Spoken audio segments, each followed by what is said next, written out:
You can go now.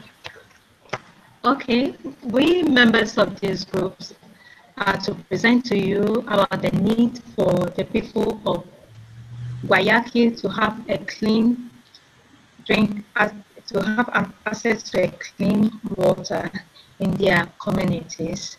And we've come up with some interventions to help the people in the community to get access to facilities that will help them get clean water to reduce diseases in the community.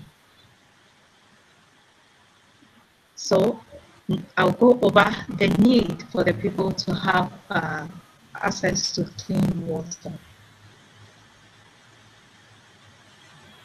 So first of all,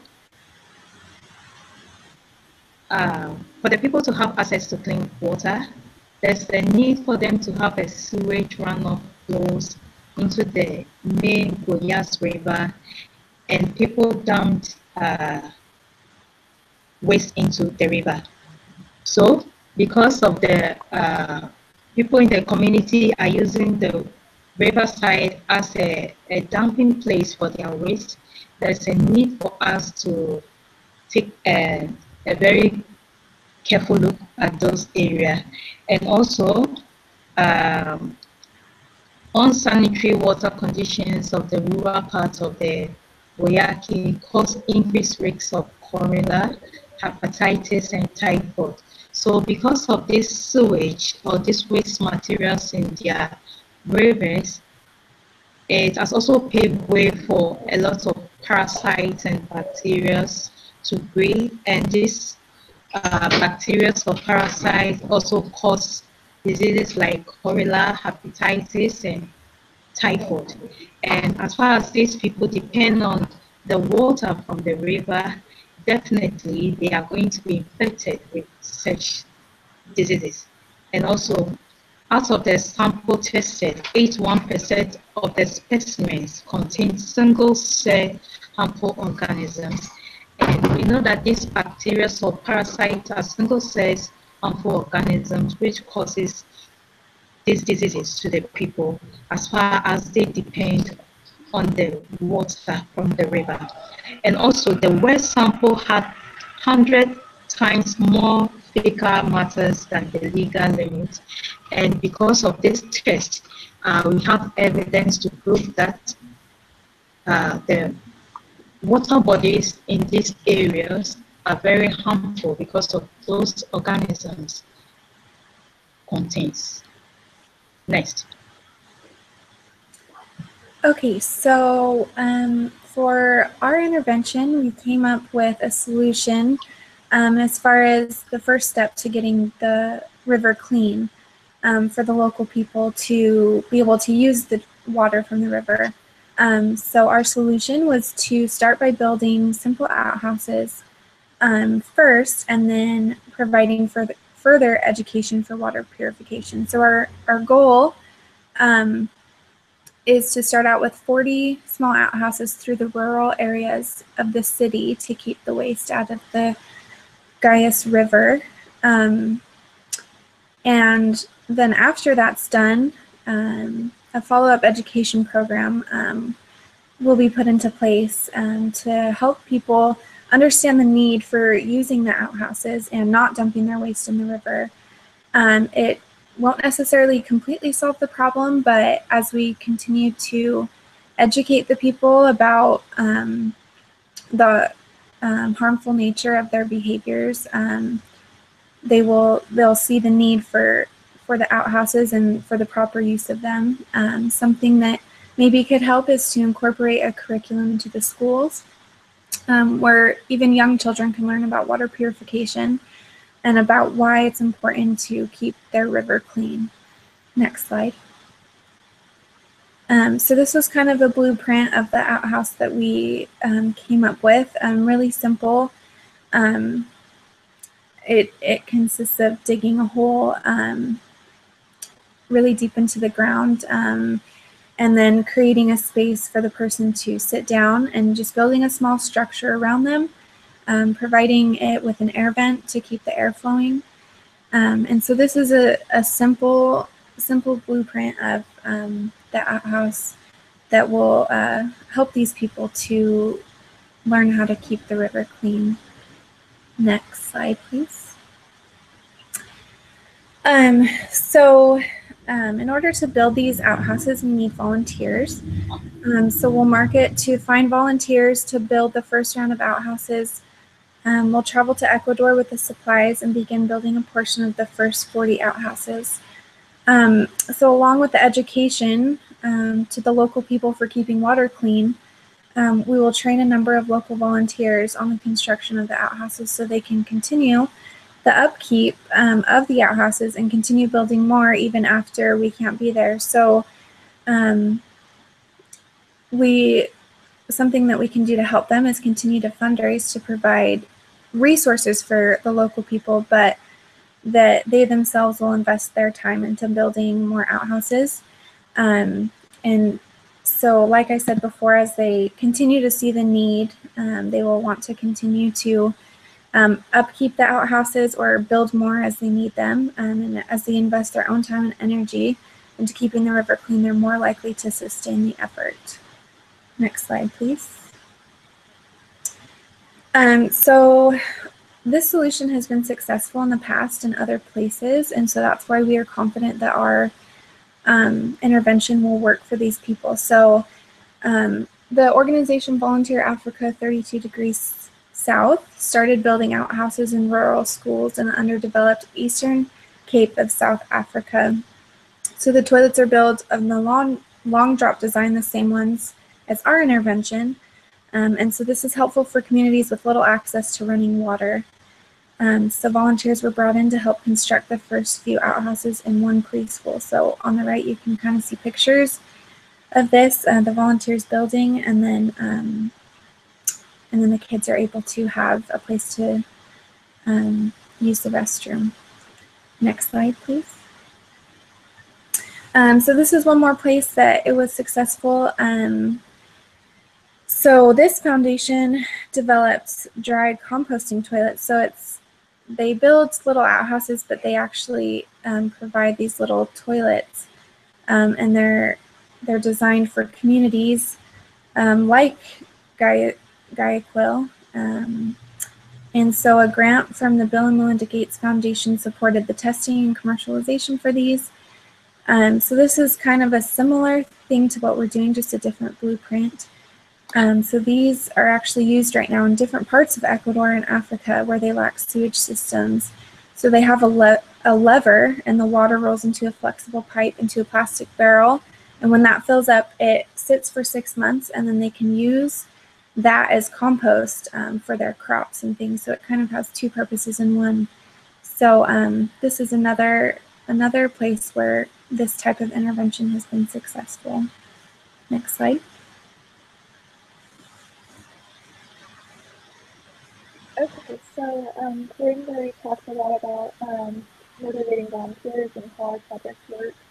So we wanted to look at another organization that has been successful in implementing for reach sustainable water.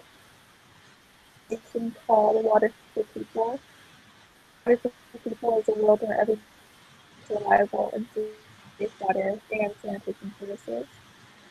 And they do this through their mission, development of high-quality drinking water and sanitation services, which is accessible to all and sustained by strong communities, businesses, and government. Next slide, please. I'll go into talking about this really cool system that Water for People realizes. I just want to go over a little bit the barriers to sustainability.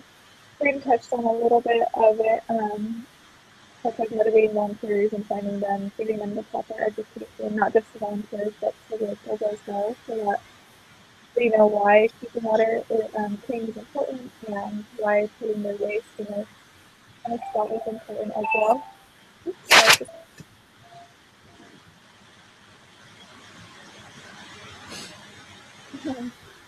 also, it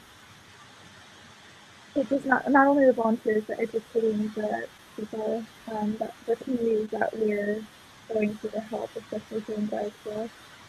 how they can keep the water clean and relationship with people dumping it into their water source, which is the river. One of the other barriers to implementing this type of intervention is also financing. What Water for People does, which I thought was really interesting, instead of kind of just fully funding the project where they go, they do what they call co-investing or co-financing. And so Water for People never actually fully funds projects in the communities and districts where the whole work. Government like communities to investing in that way. And their kind of thought process, and I think our project could adopt, is that co-investing gives people a sense of ownership, being more likely to take care of something than just looking at something that they have invested in. Part of that, in helping to get people invested in it, is also taking a market-based approach. What People does as well as they work closely with the private sector, meaning local businesses and entrepreneurs, to ensure that ongoing service is provided. And so what this does is it helps to create jobs. So not only are they asking that where they go to finance or to invest with them, with the private sector jobs and help people on board with their project. The other thing is sustainability. That can be difficult in this type of intervention, and reporting, and so that's where I want to talk about the system. So with sustainability and monitoring and reporting, or accountability, it can be difficult once we go in and help everyone out and build the outhouses and everything. It can be hard to know what the situation is like once we leave. And so that's where Water for People started working with this, what they call the ACT flow. And as you can see here, flow stands for field level operations lot. And it's a really cool system to collect, manage, analyze, and display geographically reference monitoring and evaluation data. And so what it does, if you look at the 1 through 3 right here, it says that it's handheld data collection. The flow, which again is field level operations lot, the survey application runs on Android phones and devices with your GPS, camera, and custom adaptive surveys. Has a web-based dashboard where users manage and analyze flow surveys and data, and visual map-based reporting tools displayed in Google Maps and Google Earth. So it's this really interesting system that allows not only the people in the area, but the people who have implemented the program to keep track of how it's going. So they address the monitoring gap in the development sector utilizing the system. And so I think that our intervention to be successful could follow a pattern that a lot of the people have already modeled. And once again, just to kind of summarize, that would be co-investing so that there's a sense of ownership, making sure that it's sustainable by building capacity, meaning that you create a system that will last for generations, not just one that will only kind of serve as a band-aid. And you have to come back and kind of revamp everything, like focusing on sustainable. And then the third one would be monitoring and reporting to accountability. And that's with the flow or a similar system. You need to set up a system where you can manage, analyze the data that's being presented. Next. So some of the conclusions and concerns and implementation we had go along with what Marissa has explained with the website Water for People. Something that we've been thinking about is this might be a pretty spendy project. Where do you get the funds for such a thing? There are a lot of international funds that help humanitarian innovators. And one in particular that we studied was the Humanitarian Innovation Fund. And why they're special for our project is because they offer the funding for themed initiatives focused on water, sanitation, and hygiene. And just in the studying that I was able to do, there's multiple funds. There is about 10 that I looked through. So there's a lot more than just this fund out there. that are offered to people who do want to do humanitarian projects. Another thing we thought of was a charity-based foundation. We were able to create something, raise enough money, and then put it into an endowment fund. For a period of time, it would be like a mutual fund in essence. We build up the money from the percentage that's given back, and then take that money to provide a living for those who want to make this a business or who want to take care of it and receive money for their effort. Another thing we thought of is how do we incentivize the people to keep it up, because if it's not their own idea, a lot of people don't stick to it, especially if it's hard and takes time. But there are certain loans out there for less fortunate people that they can build their own business according to what they're interested in. And one of these in particular is called Kiva, and it's worldwide, so this would work perfectly. And there's already people in Ecuador who are using these loans. If we could help the people in Guayaquil own the business, they'd be more willing to keep it up and to help others see that importance.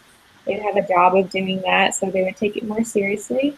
And then because they would be making money, they would possibly want to build more, and that would start the cycle of sustaining this project.